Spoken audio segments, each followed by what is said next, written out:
Erectile dysfunction से कैसे बचा जा सकता है, आज मैं आपको ये बताऊंगा, और वो भी वो चीज सिर्फ जाहिर करूंगा जो मुंह से आप खा सकते हैं अपने घर के अंदर। वो 3 चीजें आपने इस्तेमाल करनी है अपने घर के अंदर जो मौजूद आपके किचन में है। नंबर 1 जिसे हम गार्लिक बोलते हैं, लहसुन, दूसरा मेथी दाना, और तीसरा कलौंजी। लहसुन और मेथी और कलौंजी, इन तीनों चीजों के अंदर 3 प्रॉपर्टीज बड़ी इंपॉर्टेंट हैं, बहुत इंपॉर्टेंट। इनके फायदे तो ढेर सारे हैं, लेकिन मैं 3 पॉइंट्स और 3 कंपोनेंट्स और 3 प्रॉपर्टीज का जिक्र करूंगा इनकी।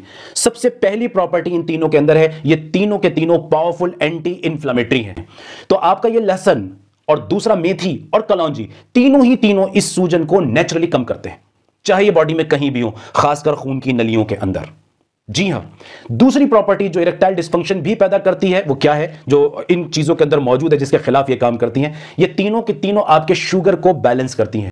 याद रखिए, जब हमारे खून के अंदर ब्लड शुगर लेवल थोड़ा सा भी बढ़ने लगता है, जैसे प्री डायबिटिक पेशेंट, इन तीनों के अंदर पावरफुल एंटी डायबिटिक इफेक्ट्स हैं, यानी कि ये आपके शुगर को मेटाबोलाइज भी करते हैं और रेगुलराइज भी करते हैं। तो खून की नलियों के अंदर खून का फ्लो बहुत हेल्दी, साफ सुथरा दौड़ रहा होता है। जी हां, अब तीसरी चीज पे आते हैं। इरेक्टाइल डिस्फंक्शन पैदा करने में ऑक्सीडेंट्स का बहुत बड़ा काम है, यानी कि आपकी डाइट से आने वाले गंदे केमिकल, पोल्यूशन से आने वाले गंदे केमिकल, आपकी सांस के जरिए आपके शरीर के अंदर घुसने वाले गंदे केमिकल, सिगरेट, शराब, तंबाकू या इसी तरह की कुछ खतरनाक दवाइयों का इस्तेमाल, इसकी वजह से, इन सब चीजों की वजह से आपकी बॉडी के अंदर कुछ गंदे केमिकल बनते हैं जिन्हें हम ऑक्सीडेंट्स बोलते हैं। ये ऑक्सीडेंट आपकी इन लिंग की नलियों को तंग कर देते हैं और इनके फ्लो को रोकना शुरू कर देते हैं, यानी कि अगर रास्ता इतना चौड़ा है तो वो घट के नैरो होने लगता है।